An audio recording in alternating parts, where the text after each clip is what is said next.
मोठी स्वप्न पाहणाऱ्या एका विद्यार्थ्याच्या मृत्यूनंतर आता त्याच्या कुटुंबावर कठीण प्रसंग ओढवलाय। पतीच्या निधनानंतर कुटुंबाची जबाबदारी एक हाती सांभाळणाऱ्या आईला आता मुलाचाही आधार गमवावा लागलाय। सध्या ती खासगी रुग्णालयात साफसफाईचं काम करून कुटुंबाचा उदरनिर्वाह करतेय। या कुटुंबाला आर्थिक आधार मिळावा अशी मागणी विविध स्तरांमधून होतीये। पाहूयात हा विशेष रिपोर्ट।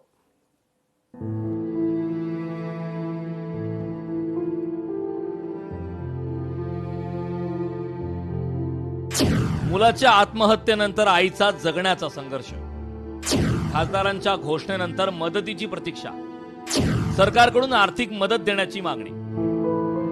या आहेत शीतल ढगे, आयुष्यभर कुटुंबासाठी झटणारी एक आई। अवघ्या 7 महिन्यांपूर्वी हृदयविकाराच्या झटक्याने पती विलास ढगे यांचं निधन झालं। संपूर्ण संसाराची जबाबदारी त्यांच्या खांद्यावर आली।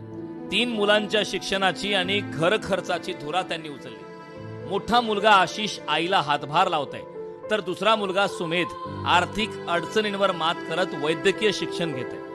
धाकटा मुलगा सुशील डॉक्टर होण्याचे स्वप्न पाहत होता। त्याच्या निधनानंतर ही घटना राज्यभर गाजली। मी जीव द्यायला चाललो आज। मी बिलकुल ताण नको घेऊ। मी पुढच्या जन्मात तुझ्याच पोटी येऊ आणि अशी दुखणे मला येऊ नये, एवढीच इच्छा आहे। विश्वप्रभूच्या चरणी मला फक्त मला माफ कर मम्मी। सुमेधच्या सोबत राही मम्मी, मस्त मला ताण घेऊ नको। मला दुःख आहे, मी काय करू शकत नाही। यामुळं काय समजे ना, मला माफ कर मम्मी बस। कुटुंबाला पाठवलेल्या एका व्हिडिओमुळे या प्रकरणाची मोठी चर्चा झाली आणि परीक्षांशी संबंधित विद्यार्थ्यांवरील ताणाचा मुद्दाही ऐरणीवर आलाय। दिल्लीच्या जंतर मंतरवरून सुरू असलेल्या आंदोलनाच्या ठिकाणी देखील हा मुद्दा गाजलाय। माँ प्लीज बिल्कुल भी चिंता मत करना। अगले जन्म में मैं फिर से तुम्हारा ही बेटा बनूं और तुम्हें इस तरह का दुख नहीं हो। बस मुझे माफ कर देना माँ। सुमेध के साथ रहना, अपना अच्छे से ख्याल रखना और मेरी चिंता मत करना।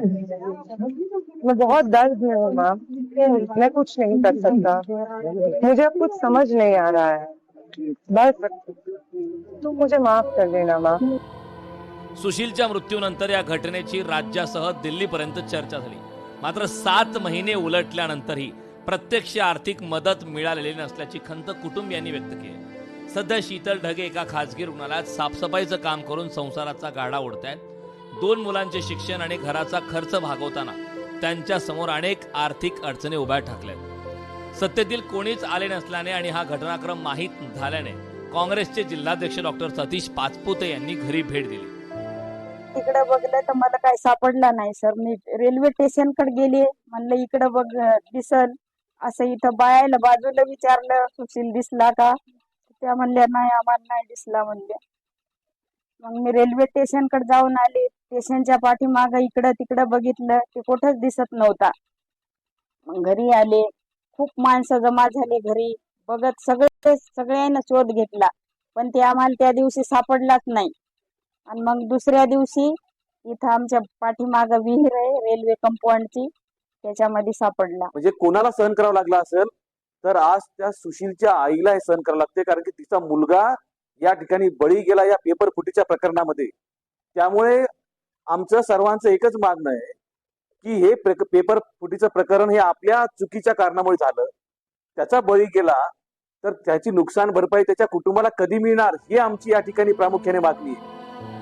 दरम्यान या प्रकरणावर भाजपचे राज्यसभा खासदार रामराव वडकुते यांनीही प्रतिक्रिया दिली। नीट पेपर फुटी प्रकरणात सरकारने कारवाई केली असून जनभावनेचा आदर करत संबंधित मंत्र्यांनी राजीनामा दिला असे सांगत हिंगोलीतील सुशील ढगे आत्महत्या प्रकरणातील कुटुंबाला मदत करण्याचं आश्वासन त्यांनी दिले। आमच्या मंत्र्यांनी तो स्वइच्छेने पक्षाने न मागता राजीनामा दिला, कारण जर देशामध्ये तरुणांची इच्छा असेल तर मी बाजूला सारतो, अशा प्रकारचं माननीय आपले प्रधान साहेब जे मंत्री होते शिक्षण मंत्री, त्यांनी राजीनामा दिला।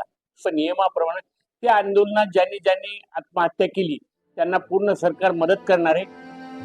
ढगे कुटुंबाची परिस्थिती पाहून गावकऱ्यांनाही हळहळ वाटते। सुशीलचे डॉक्टर होण्याचे स्वप्न अपूर्ण राहिले असले तरी उर्वरित कुटुंबाला जगण्यासाठी आधार मिळावा अशी अपेक्षा व्यक्त केली जाते। की 2024ची 3 मेची परीक्षा दिली होती आणि ज्यावेळेस त्याला 2-3 पेपर झाल्यानंतर 2-4 दिवसानंतर ते मला सहज म्हणला की सर म्हणे यावर्षी पेपर लीक होणार आहे आणि परीक्षा परत होणार आहे. तर मी म्हणलं असं होत नसतं रे, तर ते नाही म्हणे होणारच म्हणे असं. मग नंतर मला लागली दुसऱ्या दिवशी पेपरमध्ये बातमी झाली. मग त्या दिवसापासून तो जरा अंतर्मुख झाला होता अभ्यासामध्ये. पुढे पुन्हा आता परीक्षा द्यावी, काय करावी, याच्या अगोदर त्यानं 2 वर्षापासून सतत अभ्यास करत होतो. सरकारने या कुटुंबाला आर्थिक मदत, शिक्षणासाठी सहाय्य आणि आवश्यक ते सहकार्य द्यावे अशी मागणी आता जोर धरू लागली आहे. ही केवळ एका विद्यार्थ्याची कथा नाही, तर एका आईच्या आयुष्याचा प्रश्न आहे. मात्र या आईला आणि यांच्या कुटुंबाला मदत कोण आणि कशी करेल हेच पाहावं लागणार आहे. उमेश चक्कर, लोकशाही मराठी, हिंगोली. लोकशाही मराठी ऐका, पहा, जागरूक रहा.